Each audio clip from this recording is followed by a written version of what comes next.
Please help my mom. Daniel Carter had just opened the front door when he heard them. Cold air slipped into the warm foyer behind him as he looked down at the child on his steps.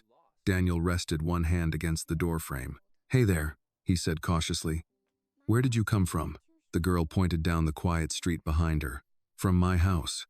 It's 2 streets that way." Daniel glanced toward the empty road. Maple Street was completely still. Most of the houses had gone dark hours ago. Only the soft glow of his own porch light stretched across the driveway. "What's your name?" he asked. "Annie." "Well, Annie," Daniel said, keeping his voice calm. "It's pretty late for someone your age to be outside." She nodded slightly. "My mom needs help." Daniel sighed quietly. "Have you called 911? "Yes." "And?" "They said the ambulance is busy tonight." Daniel looked at her more carefully now.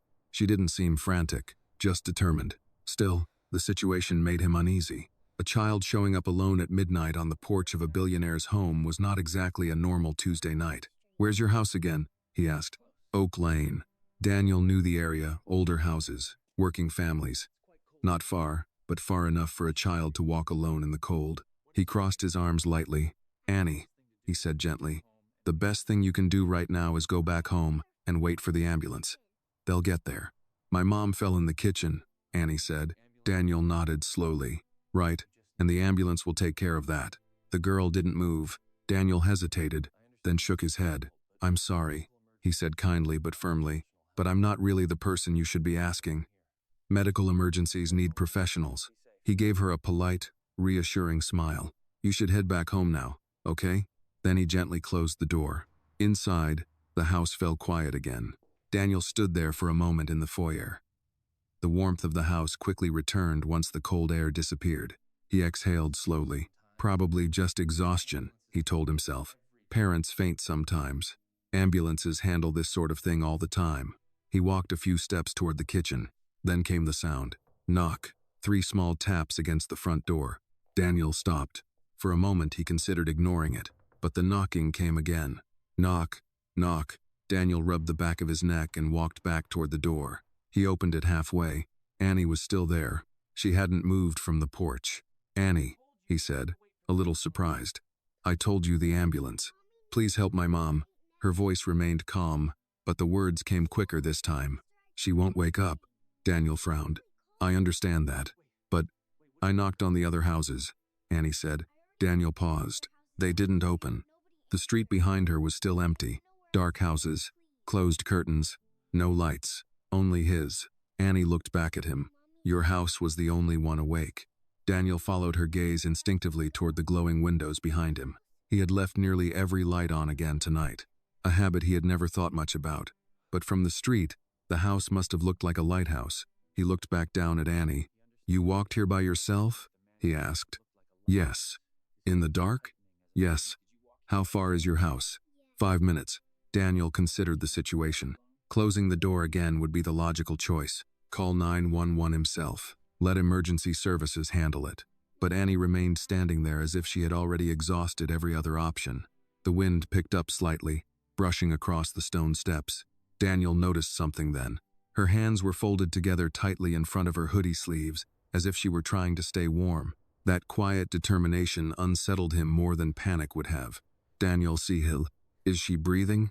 he asked. "Yes." "Is she awake?" "No." He ran a hand through his hair. "You said Oak Lane?" "Yes." Daniel glanced once more down Maple Street. The neighborhood slept. Every door closed.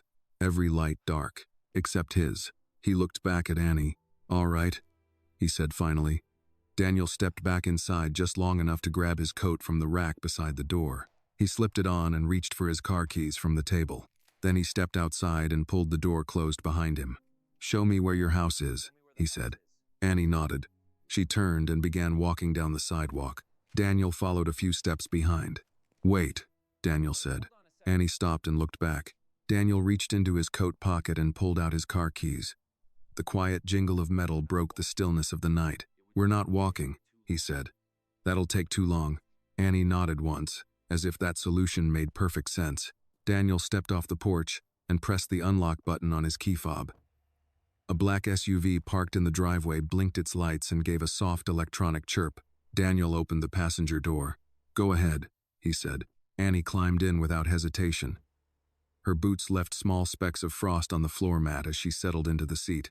Daniel closed the door, walked around the front of the car, and got in behind the wheel. The engine started with a low, steady hum. Warm air began flowing from the vents almost immediately. Daniel glanced at Annie while pulling his seatbelt across his chest. Which way?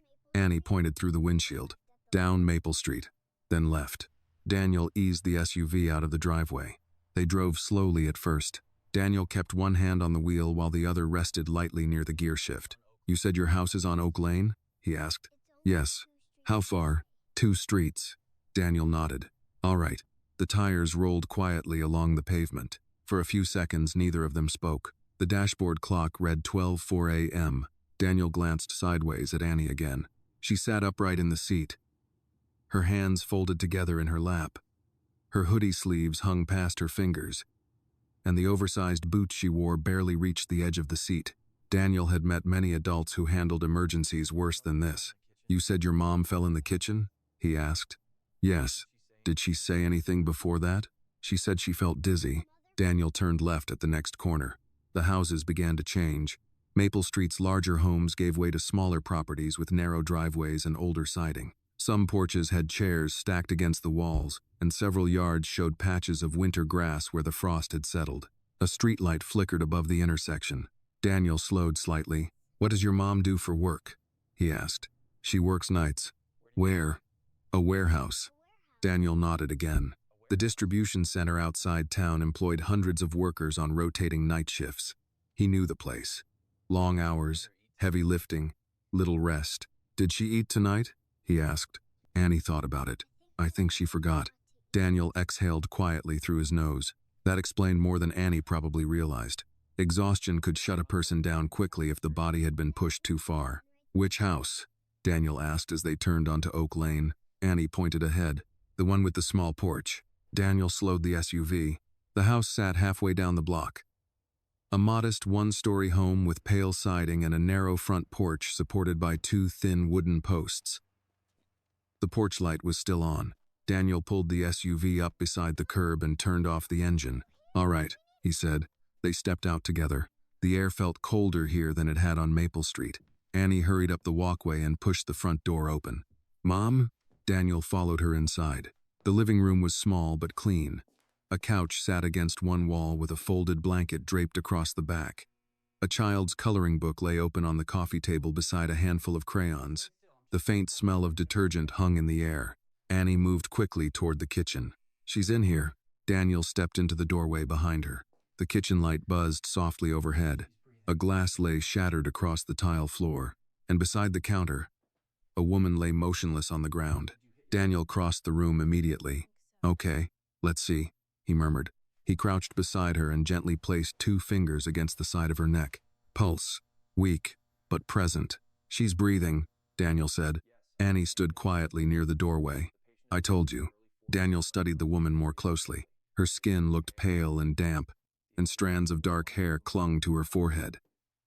The exhaustion in her face was unmistakable. Did she hit her head when she fell? He asked. I don't think so. Daniel carefully shifted her onto her back to make breathing easier. Good, he said quietly. He pulled out his phone and dialed 911. The operator answered quickly. This is Daniel Carter, he said calmly. I'm at a residence on Oak Lane. Adult female unconscious but breathing. Likely severe exhaustion or dehydration. The operator asked a series of questions. Daniel answered each one while watching the woman's breathing. Yes, pulse present. Yes, airway clear. Yes, we're inside. The operator confirmed an ambulance was already being redirected toward the address. Daniel ended the call. They're on the way, he said. Annie nodded once.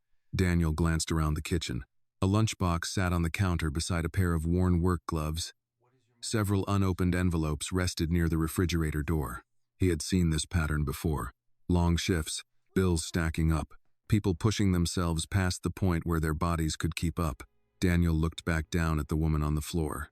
Something about her face seemed familiar. He leaned closer. The shape of her jaw, the arch of her eyebrows. A faint memory tugged somewhere deep in his mind. He frowned slightly. Annie, he said slowly. What's your mom's name again? Laura. Laura what? Laura Mitchell. Daniel went very still. The name struck him like a sudden echo from another life. If this moment touched your heart, take a second to like this video and tell us in the comments where you are watching from. Your support helps this story reach more people. And if you enjoy powerful stories about kindness, justice, and unexpected connections, make sure to subscribe to the channel so you never miss the next one. Laura Mitchell. He looked down at the woman again. A classroom, fluorescent lights, rows of desks, and a girl who once sat 2 seats ahead of him in high school. Daniel exhaled quietly. Laura, he murmured under his breath. In the distance, faint sirens began to grow louder as the ambulance approached Oak Lane. Laura Mitchell. The name did not belong in that kitchen. It belonged somewhere else entirely under buzzing fluorescent lights, in a brick high school with waxed hallways and old lockers, in a time before Daniel Carter had learned how quickly a person could leave a town and become a stranger to it. He stared at the woman on the floor a second longer than he should have. 20 years had changed her face, as time changed everyone's, but not enough to erase the outline of the girl he remembered. Not enough to hide the familiar set of her mouth, or the quiet strength in her features. Even now, worn thin by exhaustion. "Mr. Carter?" Annie's voice pulled him back. Daniel blinked and looked up at her. "It's okay," he said, rising to his feet. "The ambulance is coming." He moved automatically after that, not because he felt calm, but because motion was easier than memory. He grabbed a dish towel from the counter and swept the broken glass farther back toward the wall so Annie wouldn't step on it. Then he checked Laura's breathing again. Still shallow, still steady. Annie stood near the kitchen doorway, watching him with the same composed focus she had shown on the porch. Daniel glanced toward a cabinet. "Do you have a blanket?" "In the living room." He nodded. "Bring me the one on the couch." Annie disappeared and returned a moment later with a faded navy blanket folded carefully over both arms. Daniel took it and draped it lightly over Laura's legs and torso. "She's cold," Annie said. "She's worn out," Daniel replied. "This will help a little." He heard the siren before the red lights flashed across the front window. A moment later, 2 paramedics entered the house carrying equipment bags, followed by an EMT wheeling in a stretcher. "Adult female, unconscious but breathing," Daniel said immediately. "Possible severe exhaustion and dehydration." She collapsed in the kitchen. One of the paramedics knelt beside Laura while the other began attaching a blood pressure cuff and pulse monitor. Their movements were quick, practiced, efficient.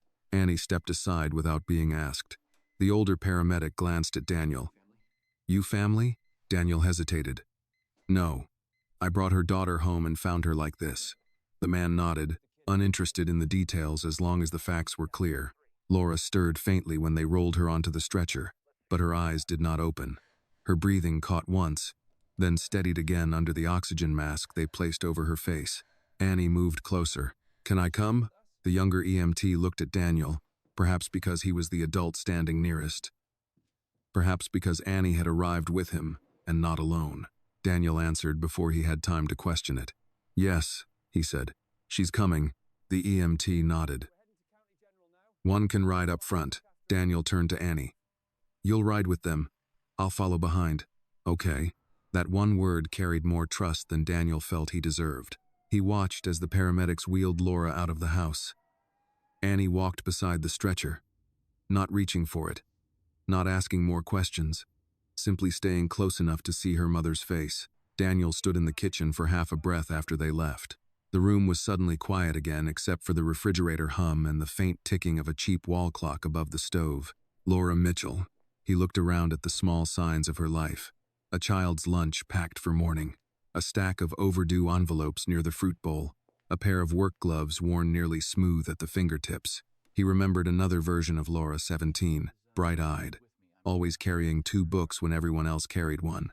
She had been the kind of person teachers trusted, and weaker kids found themselves standing beside at lunch without ever being asked why. Daniel shook off the memory and followed the EMTs outside. The ambulance doors shut with a hard metallic thump.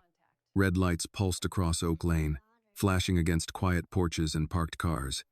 Annie climbed into the front passenger seat with the EMT. One of the paramedics gave Daniel the hospital name and a quick nod before the ambulance pulled away. Daniel stood beside his SUV for a second, cold air pressing at his coat. Then he got in and drove. The hospital sat on the far side of town, small and functional, the kind of place people relied on more than they praised. By the time Daniel arrived, the ambulance was already backed into the emergency bay. Inside, the waiting room looked exactly the way small-town emergency rooms always looked after midnight. Tired, overlit, and full of people pretending not to look at one another. A television mounted in the corner played a muted late-night news segment no one was watching. A vending machine buzzed beside a row of plastic chairs. Annie sat in one of those chairs with both feet tucked back beneath the seat. A nurse at the intake desk looked up as Daniel approached. "She's with me," he said, then corrected himself. I brought her here." The nurse, a woman in her 50s with reading glasses hanging from a chain, studied him, then Annie, then the expensive coat Daniel had forgotten he was still wearing. "You the emergency contact?" Annie answered first. "I'm her daughter." The nurse softened immediately. "Of course you are, honey." She slid a clipboard toward Daniel. "If you know the mother's full name and address, fill out what you can. We'll sort out the rest later." Daniel took the clipboard and sat beside Annie. The paper felt strangely small in his hands. Patient name: Laura Mitchell. Address: 18 Oak Lane. He stopped there for a moment. "Do you know your mom's birthday?" he asked quietly. Annie told him. He wrote it down. Insurance provider. He left that blank. Employer. Warehouse, Annie said. "Do you know which one?" She named the distribution center. Daniel nodded and filled it in. He handed the clipboard back to the nurse, who glanced over it and offered a small, tired smile. "Doctor will come speak to you when they know more." Daniel sat down again. For a while, neither of them spoke. The automatic doors opened and closed every few minutes, letting in short bursts of cold air and the distant crackle of ambulance radios. Somewhere behind the double doors marked staff only. Carts rolled across tile floors and voices moved in low, efficient tones. Annie looked down at her boots. "I didn't know if you were going to come," she said. Daniel turned slightly. "From the house?" She nodded. He let out a breath through his nose. "Honestly," he said, "I didn't know either." That seemed to make sense to her. She looked at the coffee machine across the waiting room, then back at him. "My mom says some people got big houses because life was kind to them. But she says what matters is what they do with the front door." Daniel looked at her for a long moment. "That sounds like your mom." Annie nodded. "She says a lot of things like that." The nurse called Annie's name then, not because there was paperwork for a 6-year-old, but because she had found a small juice box and a package of crackers behind the desk. "Come here, sweetheart." Annie looked at Daniel before standing. He gave a slight nod. "Go ahead." She returned a minute later, carrying both items carefully, as if they were more valuable than they really were. She sat back down and handed him the crackers first. Daniel blinked. "Those are for you." "I know," Annie said. He almost smiled. "You can keep them." She did, opening the package with determined fingers. A doctor finally stepped through the double doors at 12:51 a.m. He was middle-aged, broad-shouldered, with the deliberate expression of a man used to delivering hard truths clearly. "Family for Laura Mitchell?" Daniel rose. Annie stood with him. "I'm Daniel Carter. This is her daughter Annie." The doctor nodded once. "Miss Mitchell is stable. Severe exhaustion, dehydration, and dangerously low blood pressure. She appears to have pushed herself too hard for too long." Annie looked up. "Is she awake?" "Not yet. But I expect she will be." The little girl absorbed that quietly. Daniel asked the next question before he could stop himself. "Was it close?" The doctor glanced at him, understanding more than the words themselves. "Yes," he said. Another few hours alone at home might have ended differently. The sentence settled heavily in the space between them. Daniel thought of the door. The first refusal, the latch turning shut beneath his hand. He looked across the waiting room windows where the reflection of the fluorescent lights washed out the dark beyond. Money can build walls, he thought, but walls had a way of making a man smaller inside them. The doctor was still speaking, explaining observation, fluids, rest, possible discharge in a day or two, if Laura responded well. Daniel heard the words, but only part of him stayed with them. Another part had gone backward in time to a high school hallway, to a girl with a stack of textbooks and a voice that once told a younger, awkward version of him, "You don't have to act like being alone doesn't bother you." He had not seen Laura Mitchell since graduation, and now he was sitting in a hospital waiting room at midnight beside her daughter. Life, Daniel thought, had a strange habit of returning unfinished things. When Daniel returned to the waiting room, the clock above the television read 1:18 a.m. The late-night news had given way to an infomercial no one was watching. A man in work boots slept with his arms crossed over his chest in the far corner. An elderly woman sat beneath a pale blue blanket, her daughter rubbing slow circles over her shoulder. The coffee machine near the vending machines gave off the faint, burnt smell of coffee that had been sitting too long. Annie was still in the same chair. She had finished the juice box and crackers. The empty carton sat neatly folded on the seat beside her, her feet no longer tucked beneath the chair. She sat with her hands resting in her lap, looking toward the double doors each time they opened. Daniel sat down again. "The doctor says your mom's stable," he told her, though she had already heard. Annie nodded once. He said she pushed herself too hard. There was no blame in the child's voice, only the careful repetition of an adult sentence she was trying to understand. Daniel leaned back in the plastic chair and looked around the room. Hospitals at night had their own kind of silence. Not true silence, there were too many sounds for that. Phones ringing at desks, wheels passing over tile, doors opening, shoes squeaking, monitors chiming in distant rooms. But beneath all of it lived a shared understanding.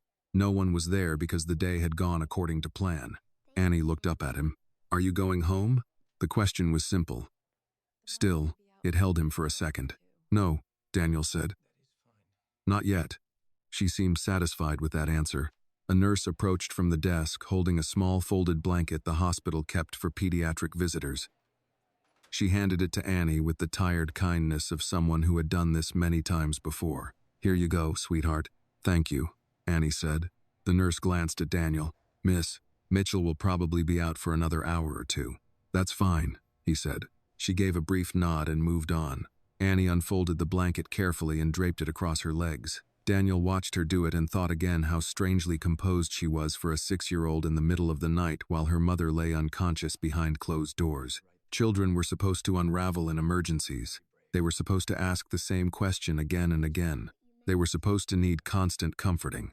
But Annie seemed to understand that the night was already carrying enough weight, and she had chosen not to add to it. Daniel cleared his throat softly. "You did the right thing, you know." Annie turned toward him. "Coming to your house?" "Yes." She thought about it. "I didn't know if rich people answered doors." Daniel almost smiled. "Most of them probably don't. My mom says money makes some people scared of regular life." He looked at her. "She says that?" "She says if people got too much, they start protecting it more than they protect people." Daniel let the words settle. That sounded like something Laura would say. Even now, after all these years, he could hear the shape of it. She had always spoken plainly, never trying to sound smarter than she was, which only made people notice later how right she often turned out to be. He looked across the waiting room again, but what he saw for a moment was not the vending machine and muted television. It was the high school library. A cold afternoon in November, Daniel at 16, awkward and sharp in all the wrong places, sitting alone with a chemistry book he barely understood. Laura Mitchell dropping into the chair across from him without asking. "You always look like you're preparing for a trial," she had said. He had looked up then, confused. "What?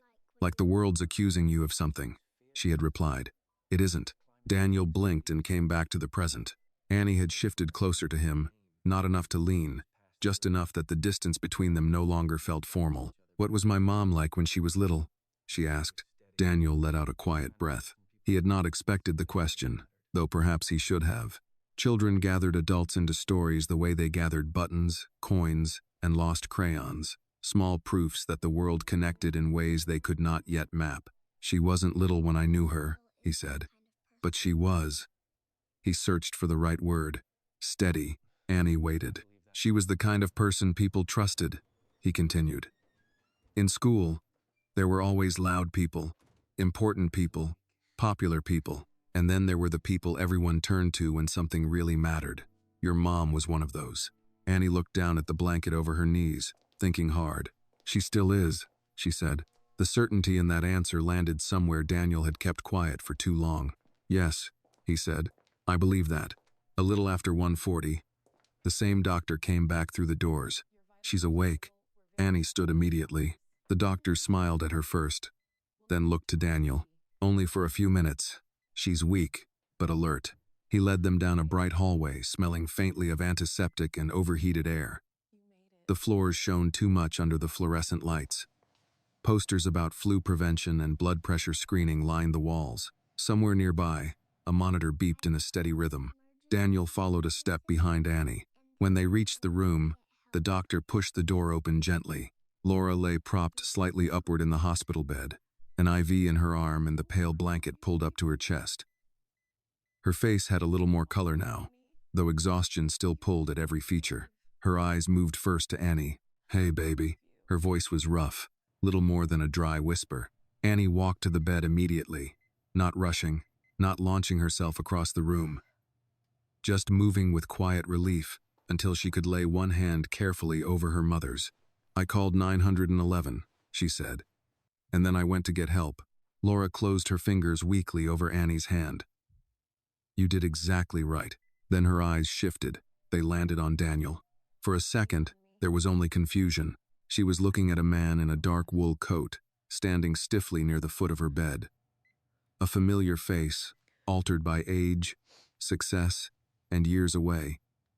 The lines sharper, the shoulders broader, the uncertainty better hidden. Then recognition moved slowly across her expression.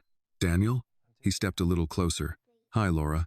There are moments in life that do not feel dramatic while they happen. No music, no grand revelation. Just two people measuring the distance between who they were and who they have become." Laura stared at him for a long second, as if pulling him through the years one memory at a time. "Daniel Carter," she said, the name coming out with both disbelief and a trace of something lighter. "You're the one Annie found? She came to my house." Laura closed her eyes for a brief moment, as though gratitude and embarrassment had arrived at once. "Oh, Lord, you don't need to do that," Daniel said quickly. "To do what?" "Feel embarrassed." One corner of her mouth almost moved. "Easy for you to say. You're not the one fainting in your kitchen." Annie looked between them. "You know each other?" Laura opened her eyes again and looked at her daughter. "We went to high school together." Annie turned immediately back to Daniel, as if that transformed him from stranger to a category she could understand. "You were friends?"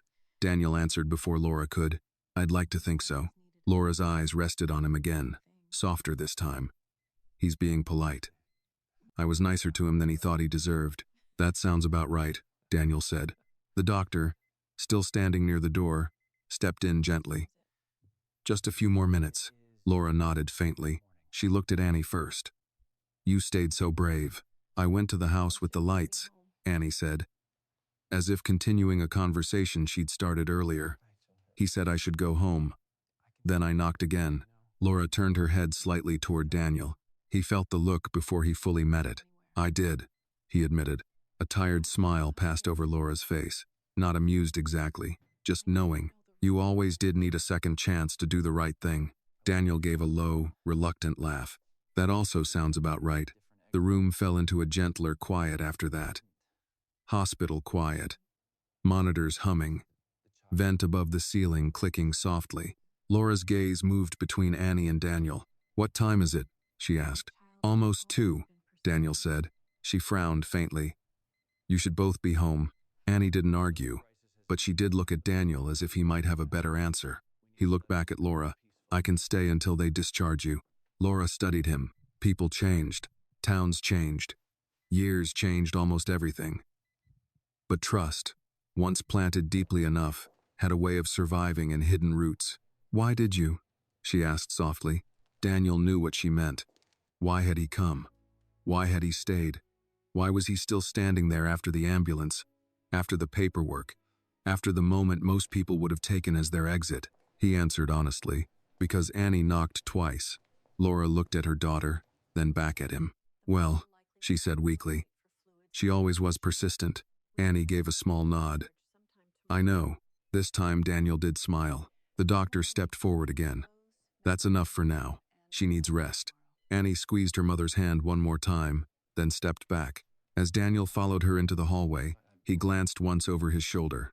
Laura was still looking at him, not as the billionaire whose name appeared in business magazines or local charity headlines, not as the man in the large house at the end of Maple Street, just Daniel. For reasons he could not quite name, that felt heavier than recognition and lighter than judgment, almost like being seen by someone who remembered the version of him he had spent years outgrowing, only to discover he had not outgrown it at all.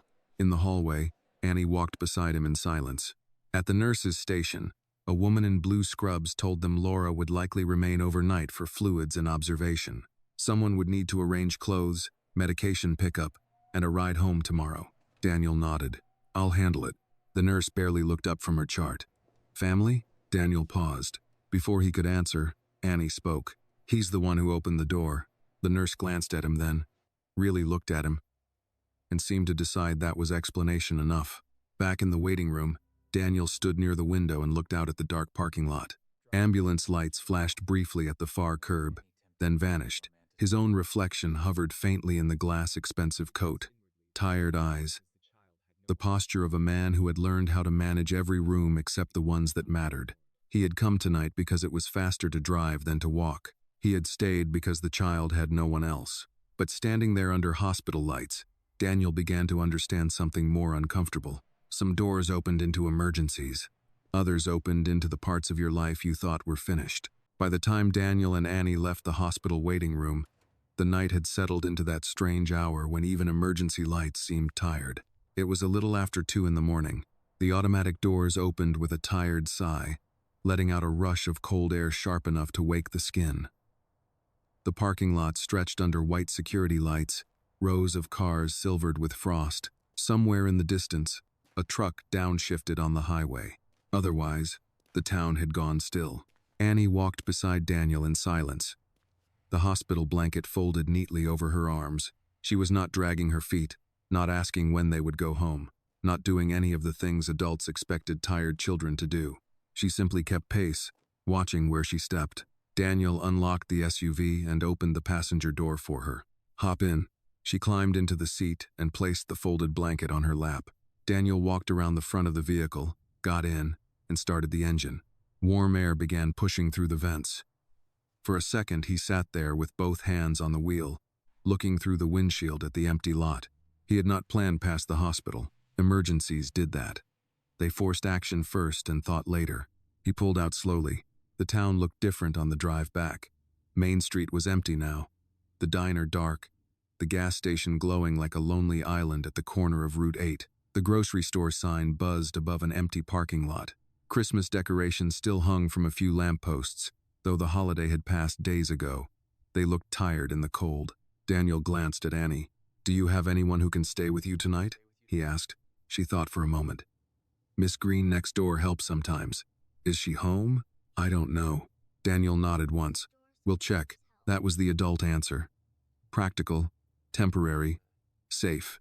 But as he turned back toward Oak Lane, he could already feel the complication waiting for him. Laura would be in the hospital overnight. Annie was 6, and the house on Oak Lane had a broken glass on the kitchen floor, a front door left unlocked, and no guarantee that the next-door neighbor would answer in the middle of the night. He tightened his grip on the wheel. Did your mom ever tell you what to do if she had to stay at the hospital? He asked. Annie looked out the window at the passing streetlights. She said stay with someone kind. Daniel did not answer immediately. Somewhere deep in his memory, he heard Laura's teenage voice again, plain, calm, impossible to dismiss. Kindness was never weakness to her. It was responsibility with its sleeves rolled up. They turned onto Oak Lane. Laura's house sat quiet beneath the porch light. The ambulance was gone. The front yard looked exactly as it had an hour earlier, except now Daniel knew too much about what waited inside. He parked at the curb. I'm going to check next door, he said.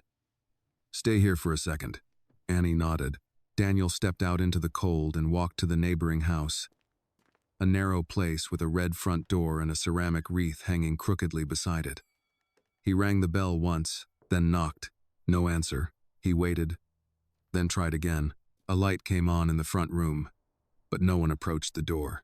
Daniel stood there another few seconds, then turned back toward the SUV. Through the windshield, he could see Annie sitting very straight in the passenger seat, hands folded over the blanket. He tried the house on the other side. This time, an older man opened the door 3 inches, chain lock still fastened. Yes? Sorry to bother you, Daniel said. I'm looking for someone who knows the Mitchell family next door. Laura Mitchell was taken to the hospital tonight. The man looked past Daniel toward the curb, then back again. I know who she is. Do you know if there's someone nearby who can stay with her daughter tonight? The man's face shifted into the polite discomfort of someone already preparing to say no. My wife's not well.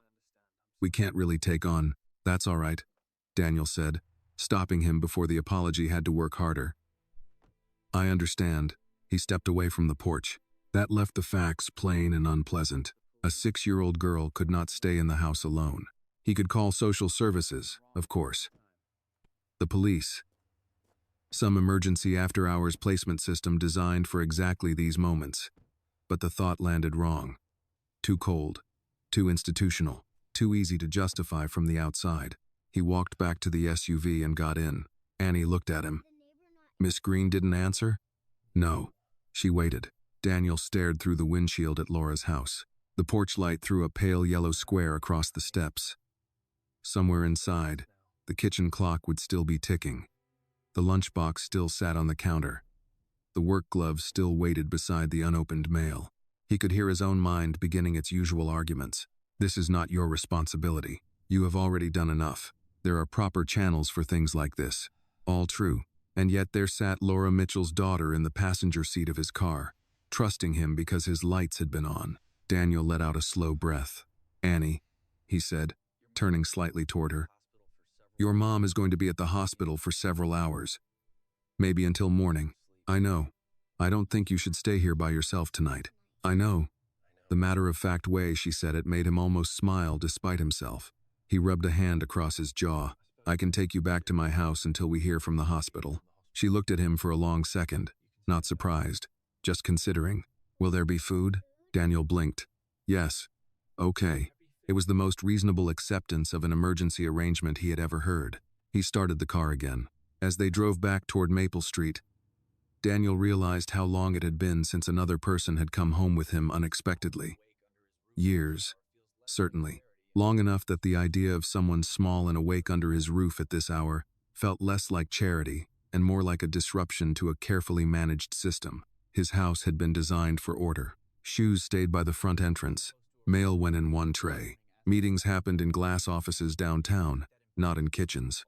Children did not wander in at 2:30 in the morning asking practical questions. Yet when they pulled into the driveway and the house rose ahead of them in warm light, something about the site had changed. It no longer looked merely expensive. It looked useful. Daniel parked and got out. This time he did not have to tell Annie where to go. She followed him up the front steps while he unlocked the door. Warmth moved over them the moment they entered. The foyer glowed softly. The old radio in the study had gone quiet, but a lamp still burned near the staircase. The house smelled faintly of coffee and cedar. Annie stopped just inside the doorway and looked around. Not with awe, not with envy, simply with the alert attention of a child cataloging a new environment. Daniel took her blanket and hung up his coat. Okay, he said. First things first. He led her into the kitchen, opened the refrigerator, and frowned slightly at its contents. He was not a man who kept much comfort food on hand. Sparkling water, eggs, yogurt, leftovers from a catered lunch, expensive cheese no one had touched. He opened another cabinet. Crackers, peanut butter, bread. That'll do, he murmured. He set bread in the toaster and took down a small plate. Do you like peanut butter? Yes. Good. That makes one problem easy. Annie climbed onto a bar stool and watched him with quiet interest as he worked. Daniel spread peanut butter over the toast with more concentration than the task required. Does your house always stay this bright? Annie asked. Usually. Why? He glanced toward the hallway windows where pale gold reflected against the dark glass. I work late. That's not the real reason. Daniel looked back at her. Children, he thought, had no respect for carefully arranged evasions. He set the plate in front of her. Eat. Annie took a bite. Daniel poured her a glass of milk, then leaned against the counter with a mug of reheated coffee for himself. The real reason, he said after a moment, is that I got used to quiet houses, and lights make them feel less empty. Annie chewed thoughtfully. My mom leaves the kitchen light on when she works nights, she said. She says every house should keep one light awake. Daniel stared at her for a second. That sounded exactly like Laura. Of course it did. He looked around the kitchen again, the polished counters, the stainless steel appliances, the bowl of fruit someone refreshed twice a week whether he needed it or not. For years, he had moved through these rooms without really inhabiting them. They were beautiful, organized, and efficient. But tonight, for the first time, the room felt like it had a purpose beyond impressing visitors who rarely came. Annie finished half the toast and set it down. "Where do I sleep?" "Straight to the next practical matter." Daniel nodded once. "Good question." He took her upstairs to the guest room at the end of the hall. A room decorated so neutrally it could have belonged in a hotel, cream walls, white quilt. One framed landscape print above the bed. He stopped in the doorway and frowned. Too formal, too impersonal. Annie stepped inside anyway and touched the edge of the blanket. "It's soft." Daniel exhaled quietly. "Good."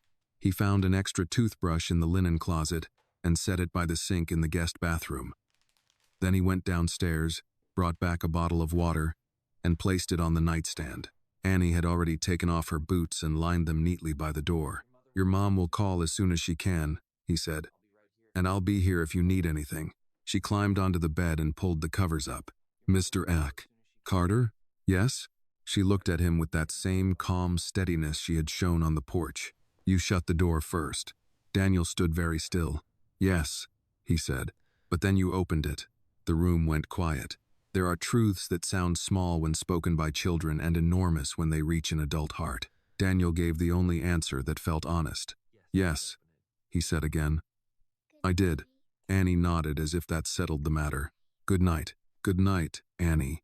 He turned off the lamp, leaving only the hallway light spilling softly through the cracked door. Downstairs, Daniel stood alone in the kitchen for a long moment. One hand braced against the counter. The house was still bright. The windows still glowed against the dark, but the light felt different now, not like insulation, not like habit, like witness. He had spent years believing a front door was mainly for keeping the world out. Tonight, he was beginning to understand it could also be the place where a life turned inward and became something better. Daniel did not sleep much that night. He told himself he stayed awake in case the hospital called. But that was only part of the truth. The larger part was harder to name. The house had changed the moment Annie's small boots crossed the front hall, and Daniel felt it everywhere now in the quieter way he closed cabinets. In the glance he kept lifting toward the staircase, in the strange awareness that another life was breathing under his roof. He sat in the study with the lamp turned low and the phone on the desk in front of him. The clock read 3:12 a.m. The financial reports on his laptop remained open, but he had not read a single line in nearly an hour. Jazz still played faintly from the old radio, trumpet and piano soft enough to blur into the hum of the furnace. Outside, the yard lay silver under the winter sky. Maple Street remained still, the kind of stillness that belonged only to wealthy neighborhoods and very late hours. Daniel leaned back in his chair and rubbed his hand across his mouth. Laura Mitchell. The name moved through his mind like something both familiar and unwelcome, not because it brought pain exactly, but because it brought unfinished memory. He had spent enough years building himself into someone efficient, guarded, and difficult to surprise. He preferred facts to recollection, motion to sentiment, results to regret. But memory had never cared what he preferred. He looked through the glass doors of the study into the hall beyond. Upstairs, the guest room door stood closed, a narrow line of shadow beneath it. Annie had asked no questions after he left her there. No request for a stuffed animal, no fear of strangers, no call into the night asking if her mother would be all right. She had simply accepted the room as she had accepted everything else tonight, as the next thing that needed doing. That, more than anything, unsettled him. At 6, children were supposed to lean on adults. Annie moved through the world as if she had already learned that leaning was a luxury. Daniel stood and crossed to the window. From here, he could see the front gates and the empty road beyond them. He had once liked the house because nothing arrived uninvited. Tonight, that same privacy felt less like comfort and more like accusation. "You shut the door first." He could still hear Annie's voice saying it upstairs, not hurt, not angry, simply true. "Yes," he murmured to the dark glass. "I did." And then, he had opened it. He stayed by the window until the phone rang at 3:41. Daniel crossed the room at once and picked up on the second ring. "This is Daniel Carter." "Mr. Carter? This is Street Andrews Regional. I'm calling about Laura Mitchell." His shoulders tightened before the nurse had even finished the sentence. How is she? She's stable, resting now. Her blood pressure has improved with fluids, and the doctor expects she'll be discharged later this morning if she continues like this. Daniel exhaled. Not relief exactly. Relief had warmth to it. This felt more like the loosening of a fist he had not realized he was making. Can she take a call?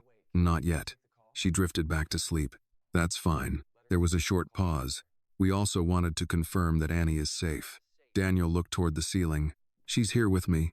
Good, the nurse said, and the single word carried more gratitude than the hospital had any reason to give him. Miss Mitchell was worried about that before she fell asleep. Daniel thanked her, hung up, and stood with the phone still in his hand. Safe. It was an ordinary word, but tonight it seemed to gather weight wherever it landed. He went upstairs a few minutes later and opened the guest room door carefully. Annie had pushed the blanket down in her sleep and turned slightly onto her side. One hand rested open against the pillow. The hallway light washed softly over the bed, leaving the rest of the room in shadow. Daniel stepped in quietly and pulled the blanket back over her shoulder. She did not wake. For a second, he simply stood there, looking at the child who had crossed town alone because her mother had fallen, and the ambulance was late, and every other porch light had gone dark. Daniel left the room and closed the door halfway. He went back downstairs and stayed awake until dawn. Morning arrived slowly, as winter mornings did in small northeastern towns. The sky outside the kitchen windows turned first from black to charcoal, then to a thin, washed gray. Frost clung to the lower edges of the glass, tracing pale, fern-like patterns against the light. The furnace clicked on again. Somewhere down the street, a delivery truck rumbled past. Daniel stood in the kitchen making coffee when he heard small footsteps on the stairs. He turned.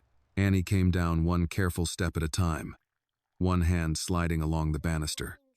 She was wearing the same oversized hoodie from the night before, the sleeves still hanging over her hands. Her hair had loosened further in sleep. "Good morning," Daniel said. "Morning." Her voice sounded a little rough with sleep, but otherwise she seemed exactly as composed as she had been at midnight. "Did you sleep all right?" "Yes." Daniel poured coffee into his mug, then paused. "Do you eat oatmeal?" Annie considered the question seriously. "Yes." Good. He had not made oatmeal for another human being in at least 10 years, possibly longer. He found a saucepan, added water, oats, a pinch of salt, and stood at the stove stirring while Annie climbed onto the same bar stool she had used the night before. The kitchen felt different in daylight, less dramatic, less protective. It showed its real proportions, then the wide marble island, the polished wood floors, the expensive appliances no one had ever learned to use with affection. Sunlight, pale and thin, rested across the counter near Annie's elbows. Daniel glanced at her. "The hospital called." She looked up immediately. "Your mom's doing better." Annie nodded once. Her shoulders lowered just slightly, as though a weight had shifted position even if it had not disappeared. "Can we see her?" "Yes." Later this morning. He spooned the oatmeal into 2 bowls before realizing he had automatically made one for himself too. Annie watched as he set hers in front of her and added brown sugar from a ceramic jar near the stove. "Do you want raisins?" "Yes." He added raisins. They ate in a quiet that did not feel awkward. The sort of quiet older people understood, the kind that came not from lack of words, but from the absence of any need to force them. Daniel had spent years in rooms where silence meant competition, discomfort, or judgment. This felt different, simpler, shared. Annie looked around the kitchen between bites. "Did you grow up in a house like this?" Daniel gave a quiet huff that almost passed for a laugh. "No." "Was it smaller?" "Much." "How much?" He leaned back against the counter with his coffee. "Small enough that if someone sneezed in the front room, the whole house said, 'Bless you.'" That earned him the faintest hint of amusement on Annie's face. "My mom says small houses make close people." "That sounds like your mom." Annie stirred her oatmeal slowly. "Were you rich when you were little?" "No." That answer came easier than he expected. "I grew up in a house a lot more like yours than this one." She looked at him carefully, as if measuring the distance between the truth and the polished world around him.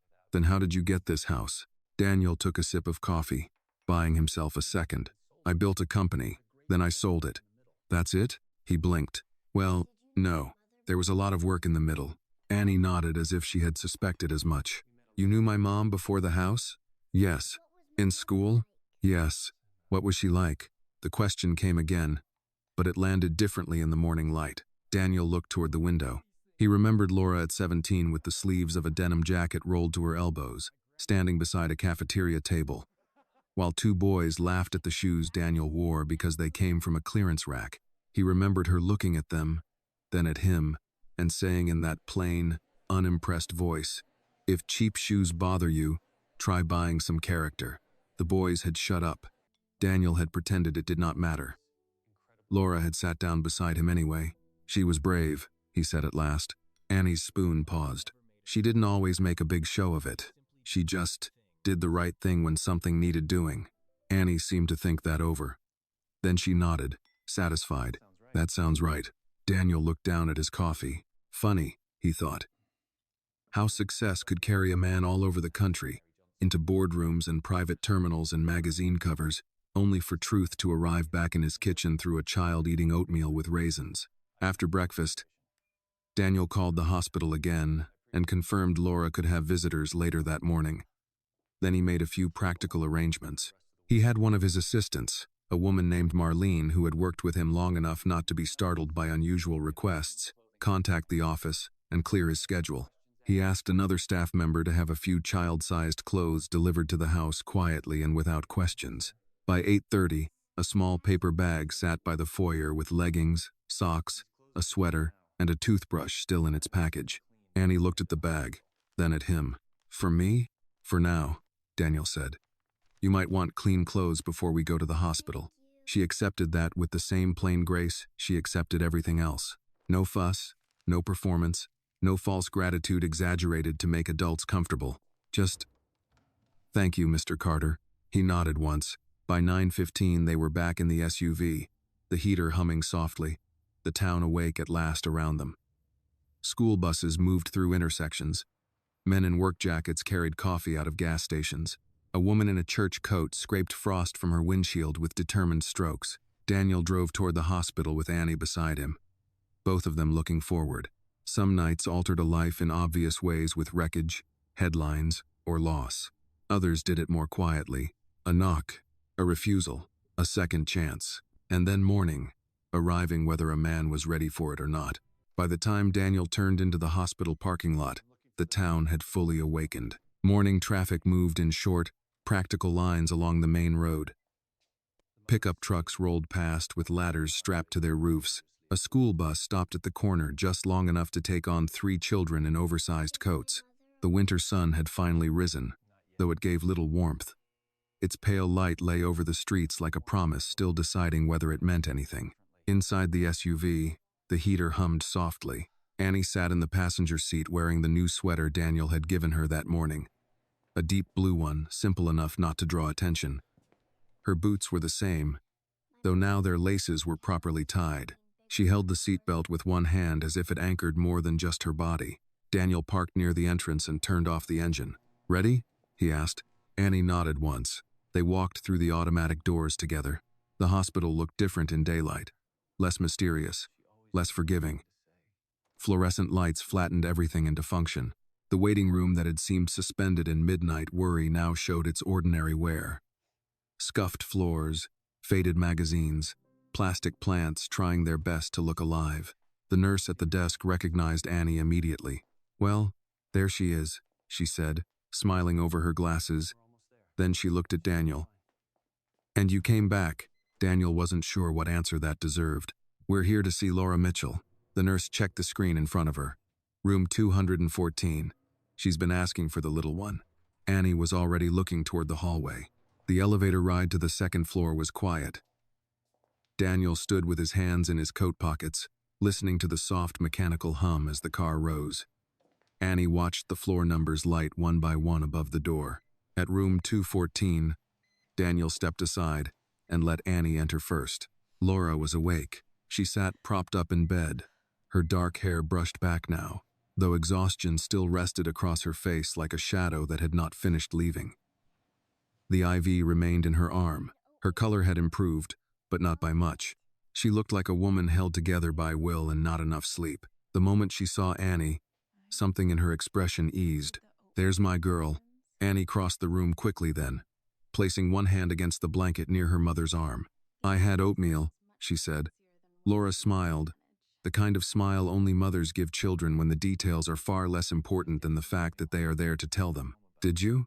"With raisins." "Well," Laura said, glancing briefly at Daniel now standing near the door. "That sounds fancier than what I usually manage." Daniel gave the smallest lift of one shoulder. "It was instant oatmeal. Let's not oversell it." Laura let out a weak laugh, then winced slightly at the effort. Even that brief sound seemed to change the room. Laughter in a hospital did not erase anything, but it reminded everyone present that the patient remained a person and not just a condition. Daniel stepped a little farther inside. "How are you feeling?" Laura looked at him in that direct way he remembered from school, the expression of someone too tired for performance and too honest for evasion. "Like my body filed a formal complaint." "That sounds about right," he said. The doctor arrived a few minutes later, carrying a tablet and the unhurried expression of a man who had delivered the same explanation many times. He introduced himself again for Daniel's sake, then reviewed Laura's condition.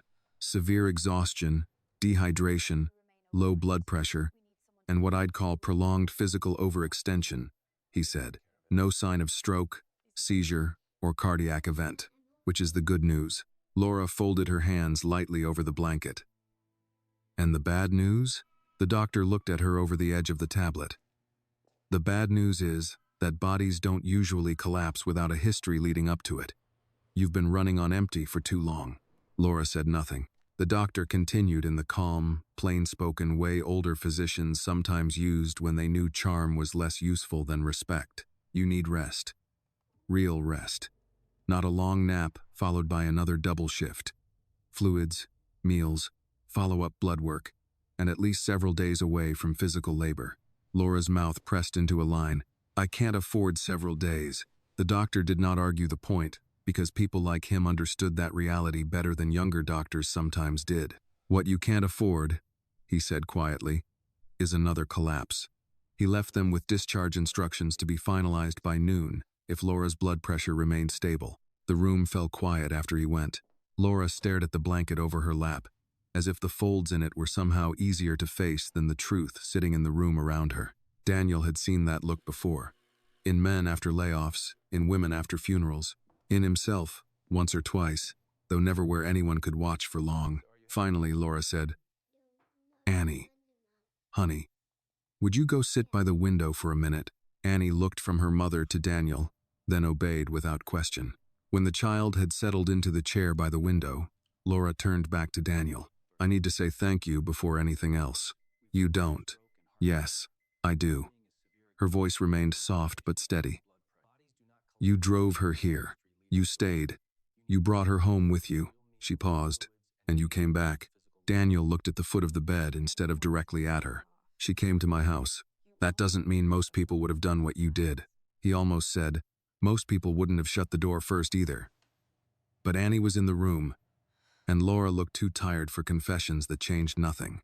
Instead, he said, "She handled the night better than most adults would." A shadow of pride moved through Laura's expression. "She's had practice being brave when I wish she didn't need it." Daniel glanced toward the window. Annie sat quietly, looking out over the parking lot, giving the adults privacy with a grace that should not have been necessary at her age. Laura followed his gaze. "I hate that she had to go looking for help. She found it." "On the second try," Laura said. There it was. Not accusation, not even reproach, just truth, spoken plainly the way she had always spoken it. Daniel met her eyes then. "Yes." Laura studied him for a moment longer, then gave the faintest nod as if to say the admission mattered more than any excuse could have. "I remember that about you," she said. "What? You usually got where you needed to go." Her lips curved slightly. "You just didn't like anybody noticing the first turn was wrong." Daniel let out a quiet breath that might have become a laugh under easier circumstances. "That sounds like something a 17-year-old version of you would say in a hallway. I was wiser at 17 than I am now." "I doubt that." Laura leaned back against the pillow, and the humor softened from her face. "Daniel, I really can't miss too much work."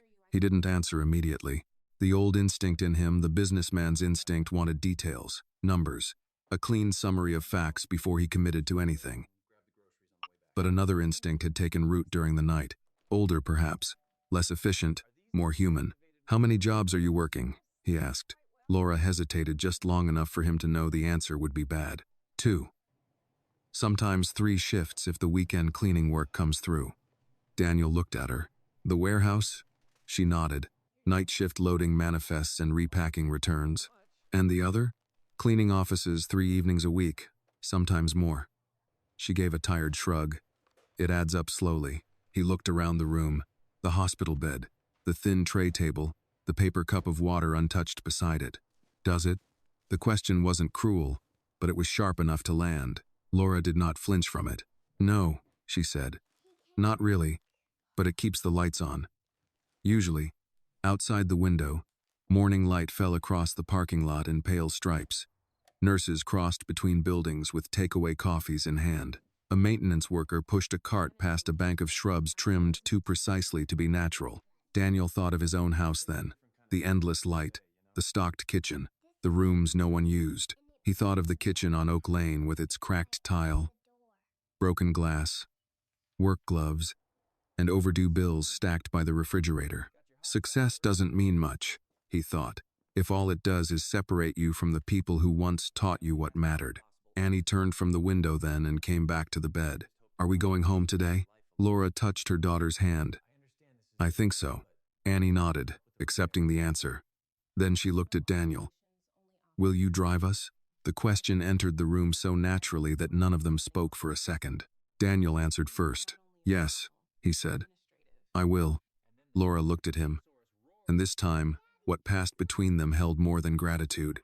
It held recognition, too, not of fame or money or the polished version of Daniel Carter the town knew from newspaper profiles, but of a boy she had once defended, and a man who, despite years of distance, still recognized a knock when it mattered. There are old connections that disappear with time, and there are others that wait quietly beneath the surface until one long night, one hospital room, one child's voice brings them back into the light. Daniel drove them home just after noon. The discharge process had taken longer than anyone wanted. Hospitals moved at 2 speeds, urgent and slow, and once Laura Mitchell had been deemed no longer urgent, the morning became a procession of forms, instructions, prescription slips, and careful reminders delivered by people in scrubs who had seen too many patients promise rest with no real intention of taking it. Now Laura sat in the front passenger seat of Daniel's SUV, one hand resting lightly near the seatbelt, the other holding a white pharmacy bag in her lap. Annie sat in the back, unusually quiet, as if the last 12 hours had finally begun settling into her bones. The town outside moved through an ordinary weekday rhythm. A man in a reflective vest carried boxes into the hardware store. Teenagers in varsity jackets crossed the street outside the diner, laughing too loudly for winter air.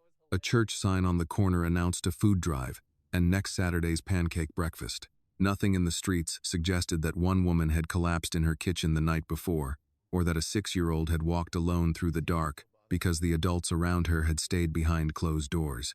That, Daniel thought, was one of the strangest things about suffering. The world rarely paused for it. "How's the dizziness?" he asked, keeping his eyes on the road. "Better," Laura said.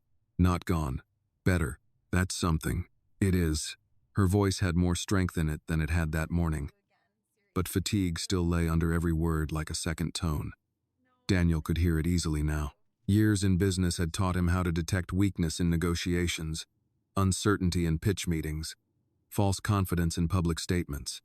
But human exhaustion had its own sound. He heard it in single mothers, factory men, widowers, teachers near retirement, people who kept going because stopping was not built into the budget. Laura turned the pharmacy bag once in her hands. "I really do appreciate this," she said. Daniel glanced at her, then back to the road. "You've said that. I know. I'm saying it again." A pause settled between them. Not uncomfortable, just careful. Then Laura added, "Annie told me you let her stay in your guest room."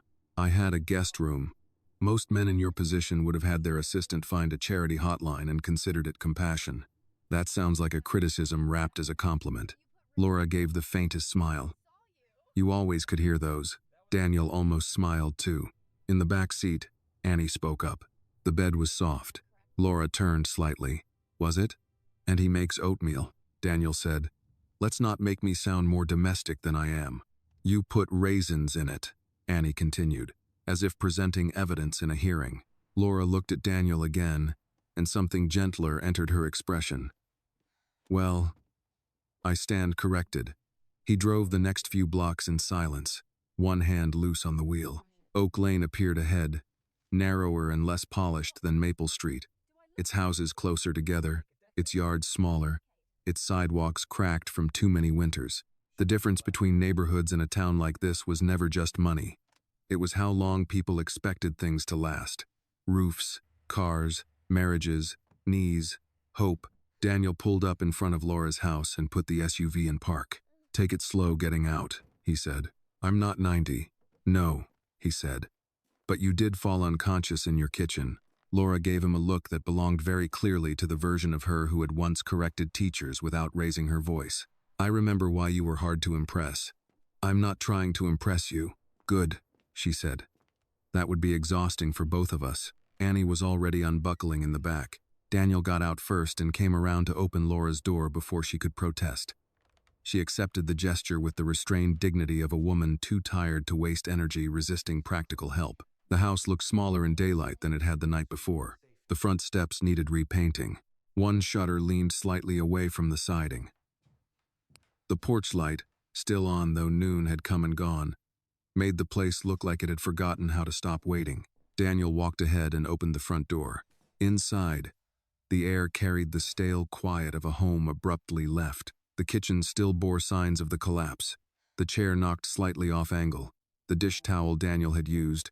The neat pile of swept glass near the baseboard. Morning light came through the thin curtains and showed everything plainly. Laura stopped in the doorway of the kitchen and stared. This is embarrassing. No, Daniel said. It's a kitchen. She looked at him, then down at the broken glass. It's a kitchen that tells on me. Annie moved to her mother's side. Daniel set the pharmacy bag on the counter and crouched near the floor. Do you have a dustpan? Under the sink. He found it, gathered the remaining shards, and carried them to the trash while Laura lowered herself slowly into one of the kitchen chairs. She sat carefully, like someone negotiating with her own body. Annie stood near the table, watching both adults. Daniel ran water in the sink and washed his hands. Then he turned and leaned against the counter. What did the doctor say exactly? Laura sighed, as if she had hoped the walls of the house might silence that subject. He said rest. Fluids. No lifting. Follow-up this week. And that I can't go back to work tomorrow. Can't or shouldn't. She gave him a level look. Daniel, for people like me, those are often the same conversation. The words stayed in the room. People like me. It was not bitterness. It was fact. Laura Mitchell did not have the luxury of pretending class in America was only a theory discussed by people with tenure and time. Her rent was due whether her blood pressure cooperated or not. Her daughter needed food whether exhaustion had put her in the emergency room or not.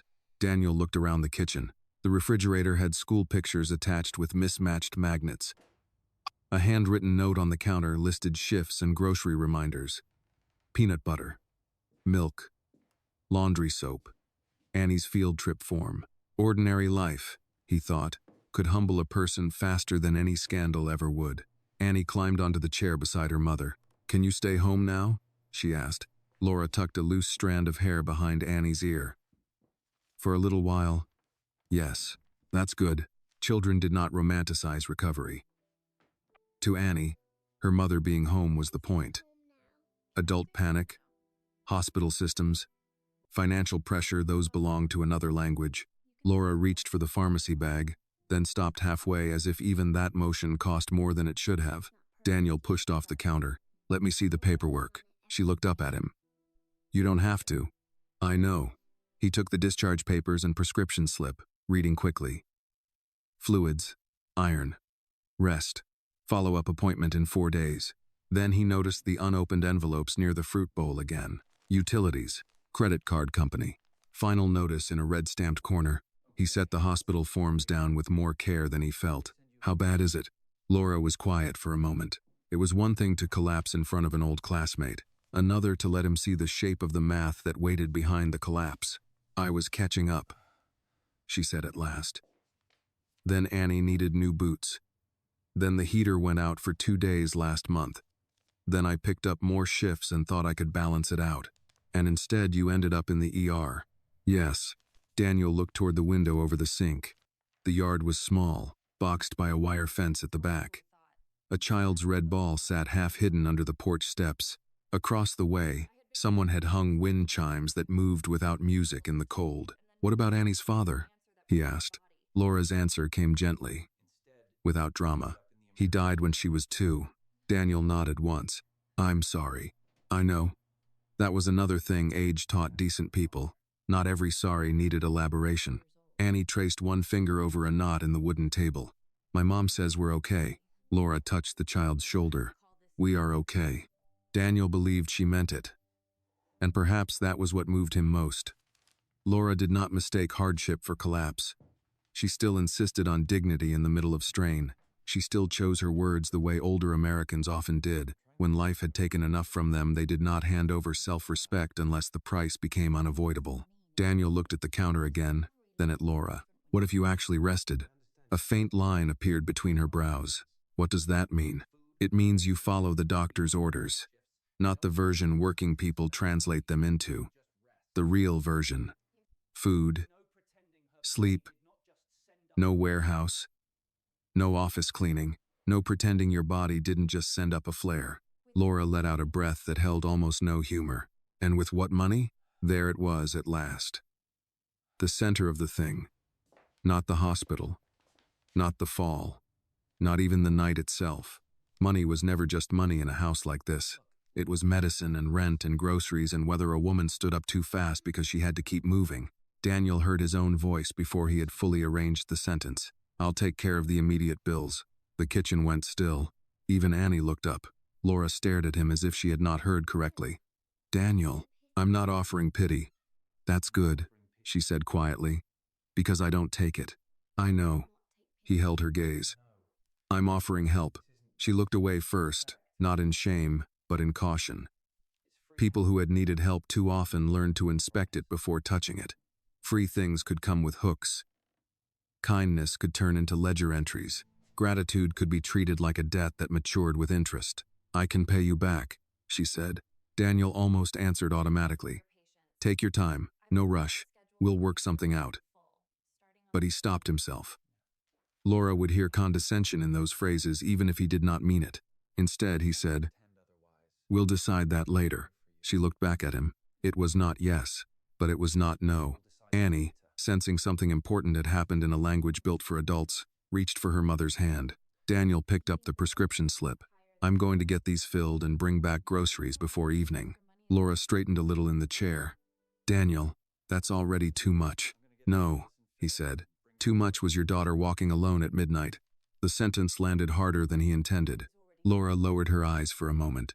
When she looked up again, she seemed older and somehow steadier at the same time. Then let me say this plain, she said. Thank you. Not because I'm helpless. Not because you owe me from high school. Thank you because you chose to show up. Daniel nodded once. For older people, gratitude spoken plainly carried more weight than any dramatic display. It came from the part of life where pride and humility had finally stopped fighting long enough to shake hands. He headed for the door, then paused and looked back. Annie sat beside her mother in the small kitchen where a night of fear had turned into afternoon light. Laura looked tired, proud, and very near the edge of whatever strength she had left. The house itself still needed fixing in a dozen ordinary ways, but it no longer looked abandoned to its own struggle. Maybe that was what help really did, Daniel thought. Not rescue, not erase, just keep a person from facing the next hour alone. Daniel did not realize how many things a house could need until he began buying them for someone else. The pharmacy came first. He drove from Oak Lane to Main Street with Laura's prescription slip folded in his coat pocket, and a list forming in his head almost faster than he could arrange it. Medication, electrolyte drinks, soup, bread, fruit, something Annie would actually eat, something Laura could warm up without standing long at the stove, then maybe a space heater for the kitchen, because the air in that house had carried the thin bite of a heating system doing only half its job. At the pharmacy counter, the woman in blue scrubs recognized him from the newspaper, then made a visible effort not to act as though she had. Daniel appreciated that more than he would have at 30. "These will take about 20 minutes, she said. "That's fine." He waited near a display of over-the-counter cold medicine and travel-sized toiletries, hands in his coat pockets, listening to the soft beeping of scanners and the low conversation of people collecting ordinary necessities. A man in a feed store jacket argued gently with a toddler over a packet of gummy vitamins. An older woman asked the cashier where the arthritis wraps had been moved. Life kept on in all its small errands and aches, regardless of who had fainted in a kitchen the night before. Daniel thought of Laura sitting at the table on Oak Lane, shoulders squared even in exhaustion. "Thank you because you chose to show up." It was a simple sentence. But simple sentences were often the ones that lasted. He picked up the prescription bag when it was ready and drove to the grocery store. The place smelled of coffee from the in-store cafe and the faint sweetness of overripe bananas. Mid-afternoon shoppers moved with the steady pace of people who knew exactly what their budgets could tolerate. Daniel took a cart and stood for a second under the fluorescent lights, strangely uncertain. He was very good at large decisions. Acquisitions, staffing, restructures, contracts worth millions. Those things never confused him. But standing in aisle 3 deciding whether a 6-year-old might prefer apple slices or clementines felt oddly consequential. He started with practical things: chicken noodle soup, saltine crackers, whole grain bread, milk, eggs, oatmeal, peanut butter, tea. Then he added things that felt less clinical. A rotisserie chicken still warm under its plastic lid, fresh blueberries, string cheese, a box of macaroni Annie could manage if Laura needed to rest, a small jar of strawberry jam. He paused in the cereal aisle, looked at 2 different boxes, and chose the one with less sugar. At the end of the aisle, a woman about Laura's age struggled to lift a large bag of dog food into her cart, while balancing a toddler on one hip. Daniel stepped forward on reflex. "Here." "Oh, thank you." He lifted the bag easily. She gave him a grateful nod, then did a brief double take, the kind people did when they knew a face from somewhere but couldn't place it immediately. Daniel moved on before recognition could become conversation. By the time he reached checkout, the cart looked less like a charitable gesture and more like what it actually was: the contents of a home trying to steady itself. He added one more thing before leaving. Near the register sat a rack of children's coloring books and crayons. Cheap, bright, easy to overlook. Daniel picked up a small set without thinking too hard about why. Annie already had crayons at home, but children, like houses, sometimes needed visible proof that someone had thought ahead for them. At the hardware store, he bought a space heater, light bulbs, a new porch bulb, heavy-duty batteries, and a basic toolkit after remembering the loose shutter and sagging front step at Oak Lane. He told himself those were practical purchases. They were, but practicality, he was beginning to understand, was often just kindness wearing work boots. When he pulled back up to Laura's house, the afternoon sun had shifted low enough to throw long shadows across the yard. A pickup truck sat parked across the street, and an older woman in a quilted coat stood on the neighboring porch pretending not to watch him unload bags. Daniel carried the first armful inside and found Annie at the kitchen table with a coloring sheet in front of her. Laura sat nearby with a mug of tea, still pale but more upright than before. Annie's face brightened, not theatrically, just honestly. "You came back." Daniel set the bags on the counter. "I said I would."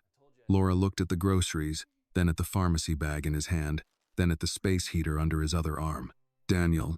It was the kind of one-word sentence that could mean gratitude, warning, resistance, and disbelief all at once. He set the prescription bag on the table. "Doctor's orders," he said.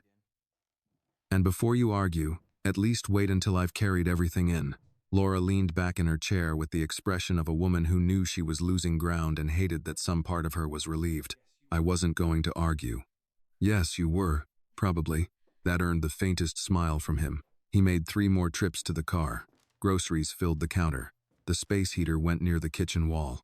He changed the porch bulb in less than a minute and tightened the loose latch on the front door while Annie stood nearby observing with grave attention. "You know how to fix things?" she asked. "I know how to hire people who do," Daniel said. Then, after adjusting the latch a final time, he added, "But I can manage a screwdriver." "That's good," Annie said. "Mom says every grown man should know one thing with tools." From the table, Laura said, "I said every grown person should know one thing with tools." Annie looked back at Daniel. That too. The house warmed quickly once the new heater began humming. Daniel unpacked groceries with the efficiency of someone who had spent most of his adult life building systems. Soup in the cabinet, fruit in a bowl, milk in the refrigerator, prescriptions beside the tea where Laura would see them. He found himself irritated by what was missing. Too little food, too much strain, too much evidence of a woman stretching one paycheck across 3 lives' worth of obligation. When he reached for the stack of unopened envelopes to clear a space on the counter, Laura's voice stopped him. "Don't." Daniel looked up. Her tone was not sharp, just firm. He set the envelopes back down. "Sorry." She nodded once. "I know you mean well."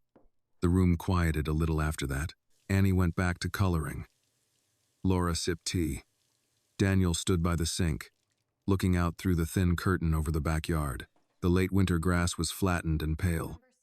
A child's plastic shovel leaned against the fence. Beyond it, bare branches moved against a hard white sky. Finally, Laura said, "You remember senior year?" He turned. The question had come so gently he almost missed its weight. "Some of it." She looked down into her mug. "You used to stay late in the computer lab because you didn't want to go home." Daniel said nothing at first. Annie kept coloring, humming faintly under her breath. "That obvious?" he asked. "To me? Yes." He leaned one shoulder against the sink. "You never said anything." Laura gave a tired half-smile. "I figured if I acted like I noticed, you'd stop talking to me." "That's probably true." "I know." Age had softened many things, Daniel thought, but not Laura's instinct for plain truth. He crossed the room and sat in the chair opposite her. "Why did you stay?" he asked. "In town?" He nodded. Laura looked toward Annie before answering. "My father got sick right after graduation. Then my mother. Then life sort of made decisions faster than I did." She lifted one shoulder slightly. "That happens more than people admit." Daniel looked around the kitchen again. He had spent years assuming people stayed in towns like this because they lacked ambition. It was the kind of assumption success whispered to a man if he let it. But sitting across from Laura now, he felt the poverty of that idea. People didn't only stay because they were afraid to leave. Sometimes they stayed because someone had to. Annie slid her coloring page across the table toward Daniel. It showed a square house with yellow windows and a black sky above it. Stick figures stood on the porch, one tall, one medium, one very small. "That's your house," she said. Daniel looked at the page. The windows were bright gold. "Is that me?" "The tall one." "And the little one?" "Me." He glanced at the third figure. "And your mom?" "Yes." Laura looked at the drawing and then away, as if emotion had brushed too near her and she preferred not to make a public event of it. Daniel handed the page back carefully. "It's a good house." Annie considered that. "It was better because you opened the door." The room went still. There it was again, that child's way of setting down truth without decoration. Laura's fingers tightened slightly around her mug. Daniel looked toward the window, then back at Annie. "Not the first time, but the second time," Annie said. "Yes," he answered quietly. "The second time." Outside, the wind moved against the siding with a sound like a hand brushing over old wood. Inside, the small kitchen held its warmth. Tea steamed. Crayons rolled softly across the table. A woman recovering from collapse rested in the chair she should have been able to sit in long before her body forced the issue. Daniel had spent half his life building walls high enough to look like achievement. Now, in a modest kitchen on Oak Lane, he was beginning to see the greater dignity in being useful. The next morning began with frost on the inside corners of Laura's kitchen window and the smell of coffee Daniel had not planned to make. He arrived just after 7:30 carrying a cardboard tray with 3 cups, though only 2 held coffee. The third was hot chocolate, because somewhere between the grocery store and his own kitchen the day before, he had begun noticing the shape of Annie's mornings too. When he knocked, the porch light was finally off. That small detail pleased him more than it should have. Annie opened the door. She was dressed for school in a clean sweater, her hair brushed and tied back more neatly than the night before. She stepped aside at once. "Mom's awake," she said. "And she says if you brought more things, she's going to protest." Daniel handed her the hot chocolate. "Then I'll make sure this isn't technically a delivery." Annie considered that with the seriousness of a child evaluating adult strategy. "That's smart." He stepped inside. The kitchen felt warmer now. The new heater hummed softly near the wall, and the groceries he'd stocked the day before had already changed the room. A loaf of bread sat open on the counter. A bowl with 2 bananas and 3 apples gave the place color. Laura sat at the table wrapped in a faded blue cardigan, one hand around a mug of tea, looking tired but far more present than she had in the hospital. "You're early," she said. "You sound disappointed." "I sound suspicious." "That too."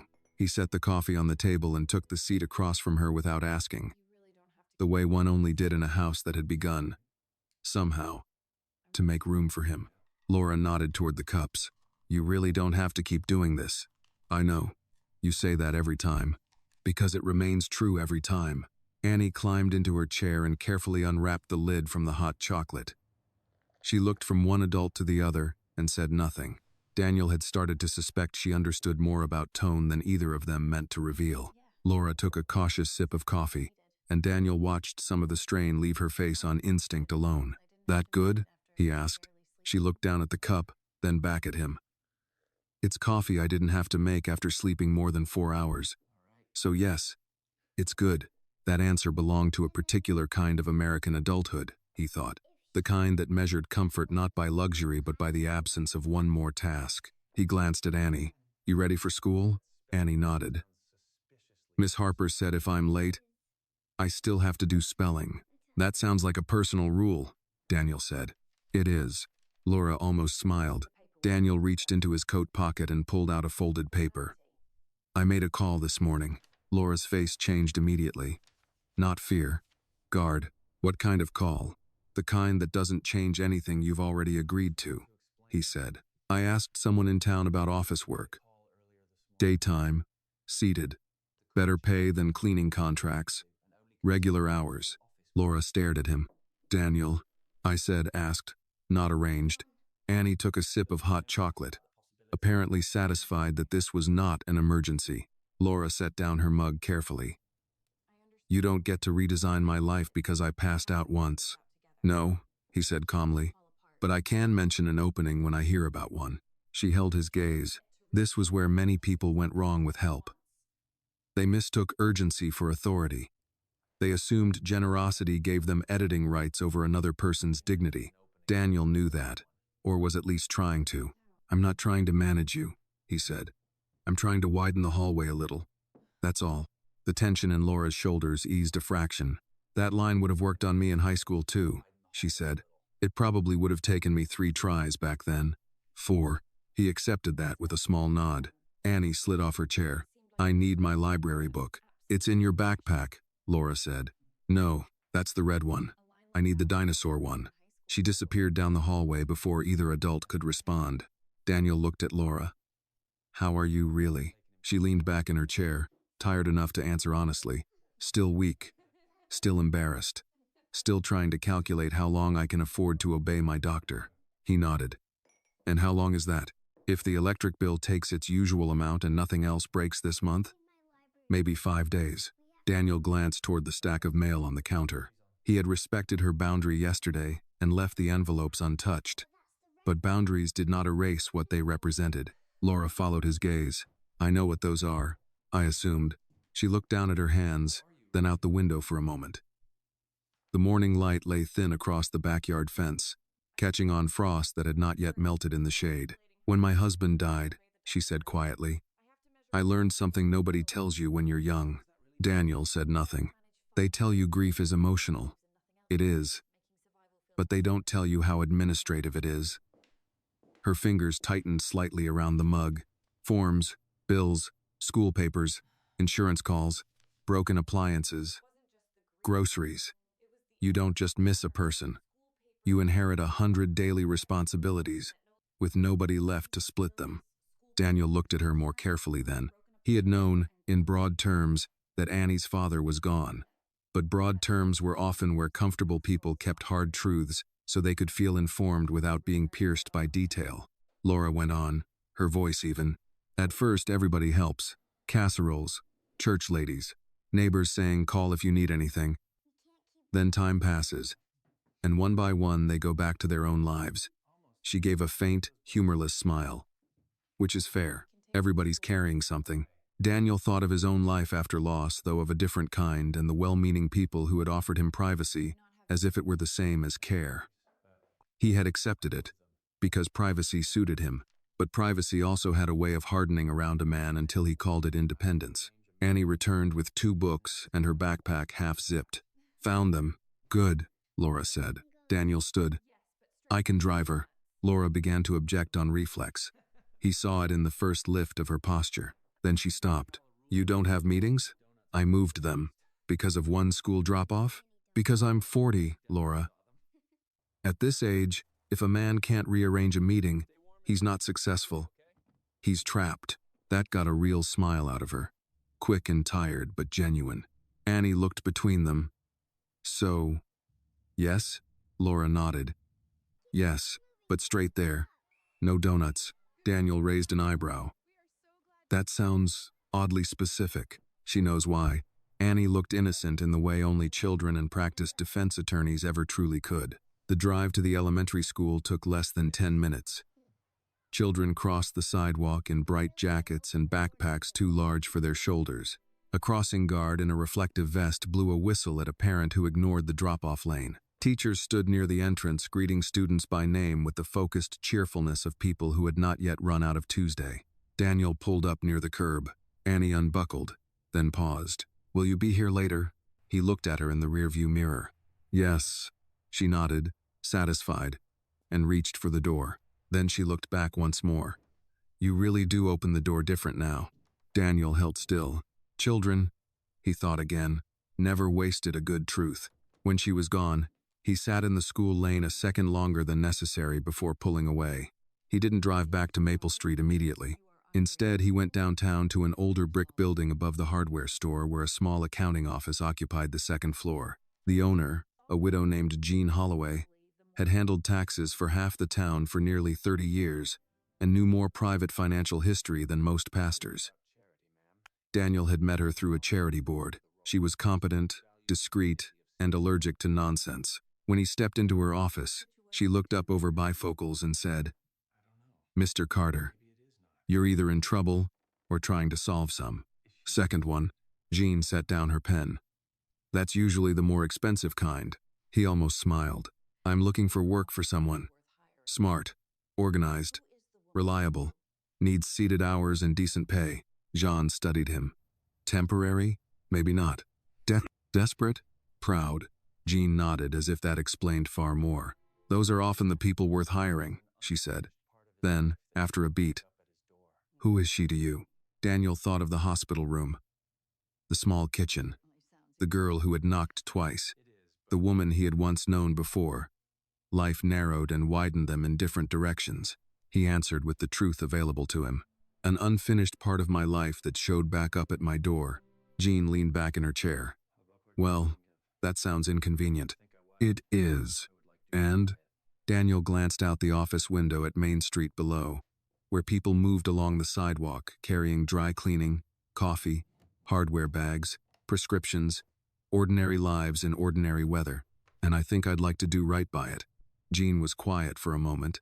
Then she opened a desk drawer, took out a yellow notepad, and wrote down 3 names. "Start here," she said. "And if she's as good as you say, send her to me after she's had some rest." Daniel took the paper. Outside, the church bells rang 10 o'clock from somewhere beyond the square. A man could spend years believing life changed through ambition, strategy, and force of will. But sometimes it changed because a little girl had looked up at a closed door and knocked again. By late afternoon, the winter light had turned the town the color of old paper. Daniel parked outside Laura's house with Jean Holloway's folded note in his coat pocket and a bag of takeout balanced carefully in one hand. He had chosen food that could pass as thoughtful without feeling extravagant: chicken pot pie from the diner on Main, green beans, mashed potatoes, a side of cornbread Annie would probably like more than she admitted, and pecan pie because older towns and older people both understood the quiet dignity of dessert after a difficult week. When he knocked, Annie opened the door before he had to do it a second time. "You came back," she said again, as though the statement itself remained worth confirming. "I keep doing that," Daniel replied. She stepped aside to let him in. The house smelled warmer now. Not just physically warmer, though the heater still hummed near the wall, but lived in. The sharp edge of emergency had faded. In its place was something more fragile and more demanding. Recovery. There were dishes in the drying rack, a cardigan draped over the back of a chair, Annie's library books stacked near the sofa. Ordinary life had resumed, but gently, as if the house itself was testing whether it could trust the day. Laura sat at the kitchen table with a notebook open in front of her. The sight of it irritated Daniel immediately. He set the takeout on the counter and looked at the notebook, then at her. "What are you doing?" Laura capped her pen, which told him all he needed to know. "Nothing. That's a lie. It's budgeting," she corrected. "That's different." Daniel pulled out the chair opposite hers and sat down. "Did the doctor clear you for budgeting?" "Don't be impossible. You say that like I haven't earned it." Annie climbed onto her chair and began peeking into the takeout bag. "What is it? Dinner? From the diner?" "Yes, that's good," Annie said. "Their mashed potatoes taste like church dinners." Laura closed the notebook halfway, but not before Daniel saw enough numbers and circled due dates to understand exactly what she had been doing, trying to restore order by force of arithmetic. "Laura." She met his eyes. He heard the argument she was prepared to make before she spoke it. Rest doesn't stop bills. Gratitude doesn't suspend rent. Dignity has always had to share a kitchen with math. "I'm not overdoing it," she said. "I'm sitting down. That's not what I meant." "I know what you meant." For a second, neither of them moved. Then Annie said, "If y'all are gonna talk like old people, can I at least have cornbread first?" Laura pressed her lips together, fighting back a smile. Daniel gave up and let one show. "Yes," he said. "You can have cornbread first." They unpacked dinner together.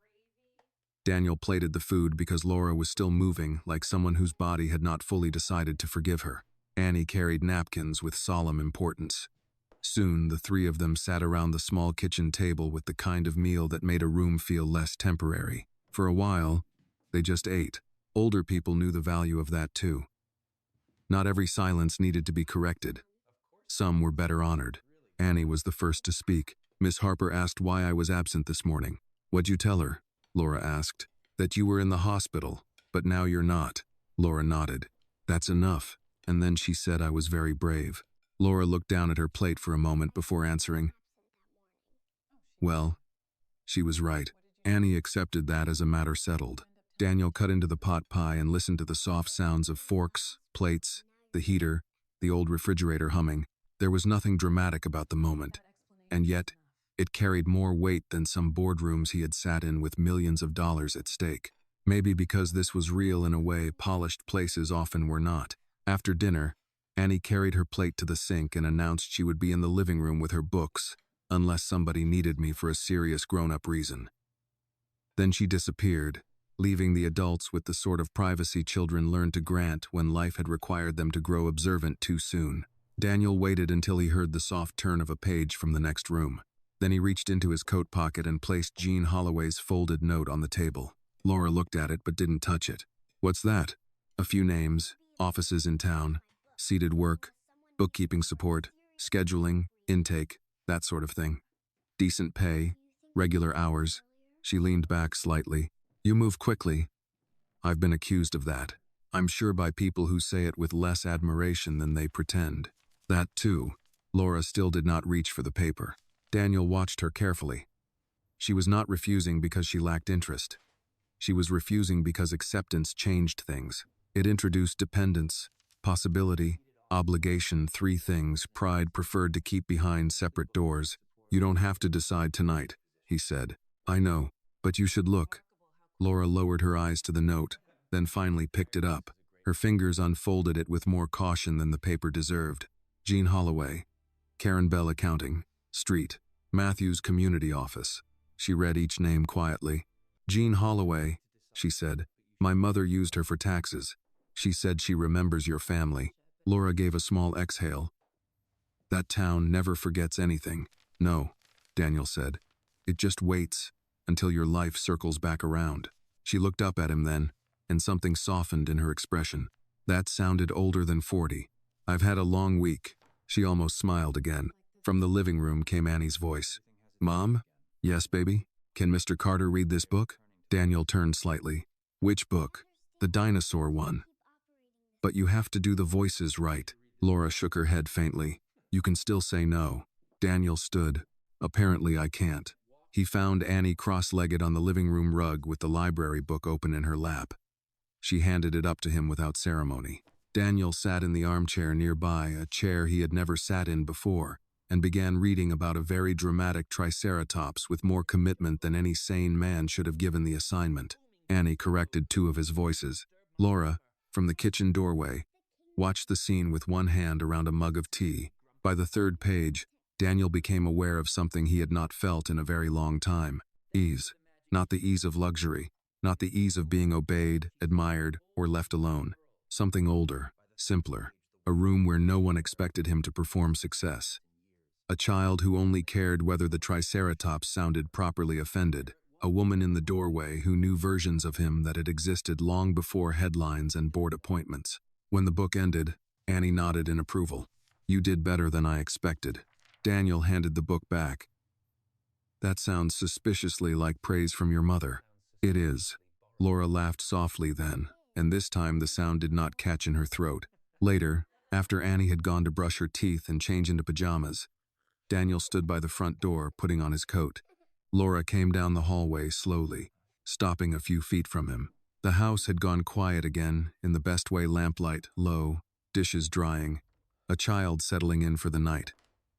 Beyond the front window, evening had deepened across Oak Lane. A porch light glowed at the neighbors.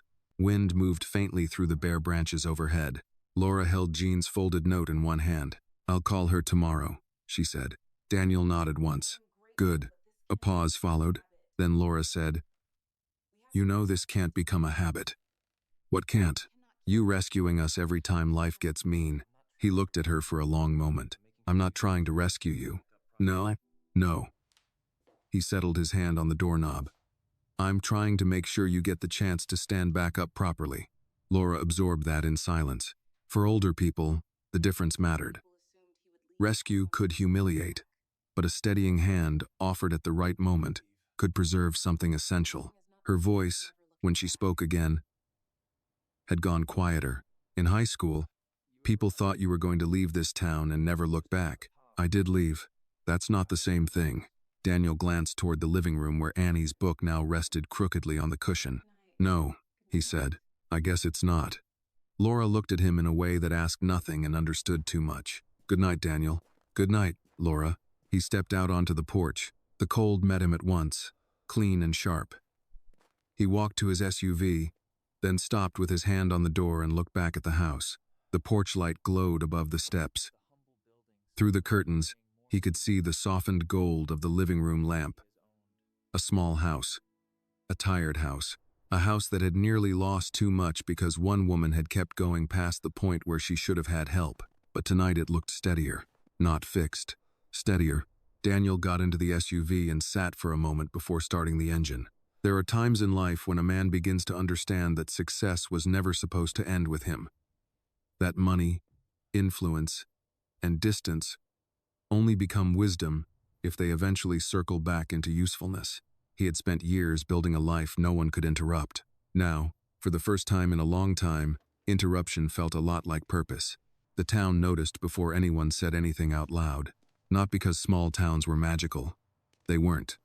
They were observant. There was a difference. By the second week after Laura came home from the hospital, people had begun adjusting their understanding of Oak Lane without admitting it directly. The mail carrier stayed an extra minute at the box once and asked Laura how she was feeling. Miss Green from next door finally appeared with a casserole and an apology for having slept through the night Annie had gone looking for help. The woman at the pharmacy stopped saying, "Take care now," in the automatic way people often did, and said it like she meant it. And at the elementary school, when Daniel Carter's black SUV appeared a second time in the pickup line, the crossing guard looked once, looked again, and decided there was a story there worth saving for later. Spring had not arrived yet, but winter had loosened enough for people to believe in it. Patches of old snow still clung to the edges of parking lots and shaded lawns, yet the air had changed. It carried less threat. On some afternoons, the sunlight stayed longer on porch rails and chain-link fences. The town still wore its winter coat, but the collar had opened. Laura had rested the full 5 days. That alone felt remarkable. She hated it on principle for the first 2 days, tolerated it on the third, and by the fourth had admitted quietly, and only once, that she had not realized how deeply tired she had been. Jean Holloway met with her on the sixth day and hired her for part-time office work the following Monday. It was not glamorous. Intake paperwork, filing, scheduling, phone messages, but it came with steady hours, a chair, and the rare dignity of labor that did not ask a woman to injure herself just to prove gratitude for a paycheck. Daniel told himself that should have been enough. He had helped with the gap, arranged what he could, opened a door, then stepped back. That was the sensible version of the story. But life was rarely shaped by the version that sounded most sensible in a man's own head.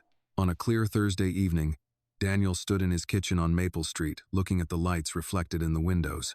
He had always left them on. The front hall lamp, the porch lanterns, the kitchen pendant lights, the study lamp by the glass doors. For years he had told himself it was habit. Work. Preference. The practical choices of a man who disliked dark corners and empty rooms. Now he knew better. Light was never neutral.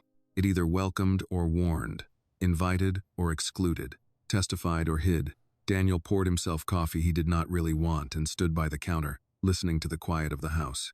It no longer felt the same as it had before Annie's knock. The rooms were still large, the silence still expensive, but something in the house had been corrected, and the correction made the old emptiness impossible not to notice. A knock sounded at the front door. He looked up at once, not because he expected trouble, because now he heard doors differently. When he opened it, Annie stood on the porch in a puffy blue coat, a knit hat sliding slightly over one eyebrow. Laura stood just behind her with one hand on the child's shoulder and a foil-covered pie dish balanced in the other. Daniel looked from one to the other. "What's this?" "Pecan pie," Annie said. Laura lifted the dish slightly. "A thank you that you are not allowed to refuse." Daniel stepped aside. "That sounds alarmingly specific." "It is," Laura said, walking in.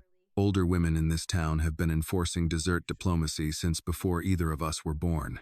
Annie went straight to the kitchen as if she had been there 100 times instead of only a few. Laura followed more slowly, still carrying herself with some carefulness but no longer with that deep invisible drag of someone running on fumes. Daniel took plates from a cabinet. "I assume there are rules attached to this pie." "Yes," Laura said. "You eat it. You do not call it unnecessary, and you do not act like helping people is a debt they're required to pay off in neat emotional installments." Daniel paused with a plate in his hand and looked at her. "That sounds less like pie and more like a legal statement." Laura smiled. "Jean says I'm getting good at paperwork." They sat at the kitchen island while Annie explained, in great detail, why the crossing guard at school had a whistle with too much attitude.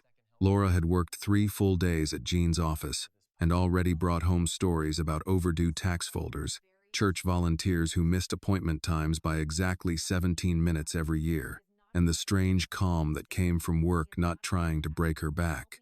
Daniel listened more than he spoke. That, too, had changed. There are seasons in a person's life when speaking feels like strength. Then, if life is kind and difficult in equal measure, there comes another season when listening begins to feel more like honor.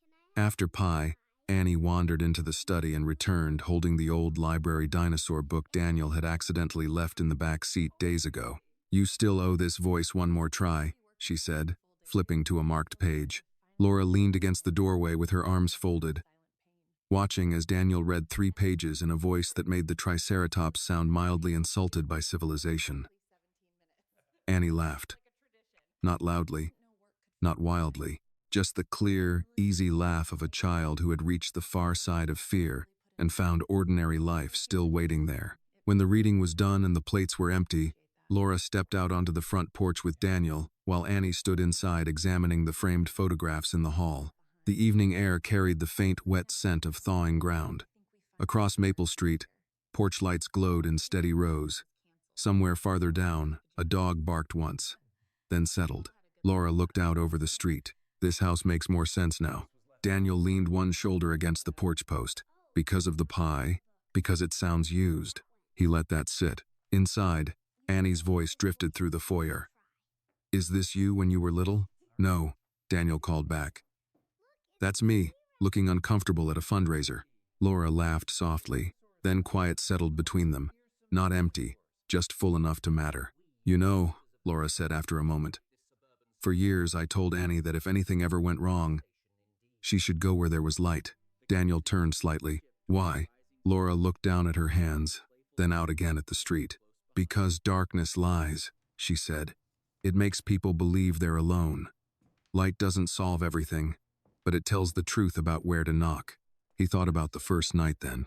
The porch, the refusal, the second knock. He had spent a long time believing that strength meant self-containment, that a safe house was one no one disrupted, that the successful thing to do was protect what he had built from unnecessary demands. But the older he got, the more he saw the poverty in that idea. A house was not noble because it was secure. A life was not meaningful because it was untouched.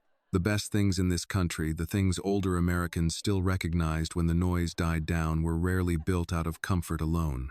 They were built out of usefulness, decency, second chances, and the stubborn insistence that another person's trouble was not an inconvenience to be managed from a distance. Laura looked at him. Annie still talks about the first time you shut the door. I know. She also talks about the second time you opened it. He nodded once. I know that too. Laura studied him with the same plain honesty she had carried since high school. People don't become who they are in one moment, she said. But sometimes, one moment shows them who they've been trying not to be. Daniel looked out at the porch lights along Maple Street. A month ago, they had meant nothing to him beyond aesthetics and habit. Now he saw them as choices. Some people used light to display a house. Some used it to soften loneliness. And some, whether they meant to or not, left it burning long enough for a lost child to find the right door. Inside, Annie appeared at the threshold. Mom, can we go now? In a minute. Annie nodded and waited with surprising patience. Laura turned to Daniel one last time. You helped more than my bills, she said. You know that, right? He did not answer immediately, because older people knew some truths deserved a little room before they were spoken. Finally, he said, So did you. Laura seemed to understand exactly what he meant. She reached out then, not dramatically, not romantically, not with anything that tried to name the future before it arrived, and rested her hand briefly over his. It was a gesture of trust, of recognition, of two people no longer pretending that one hard night had left them unchanged. When she and Annie finally drove away, Daniel remained on the porch. The sky above Maple Street deepened into evening blue. One by one, lights came on in neighboring houses. A lamp in a second-floor window, a porch lantern across the street, a kitchen glow 2 homes down where someone was probably washing dishes and listening to the local news. Daniel looked back through his own open front door. Warm light filled the entryway and stretched along the hall. For years he had kept the lights on because empty rooms felt less empty that way. Now he understood something better. Light was not something a man used to keep darkness out.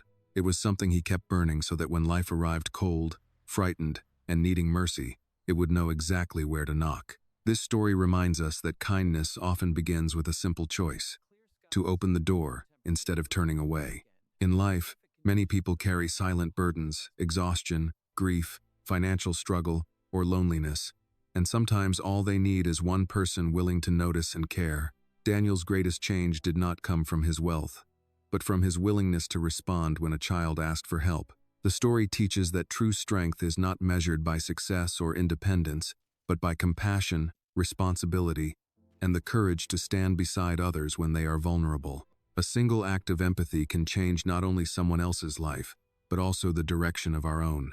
This video is a work of fiction created with the assistance of artificial intelligence. All characters, events, and situations are not real and do not represent any actual people or true stories. The content is intended for storytelling and emotional illustration only.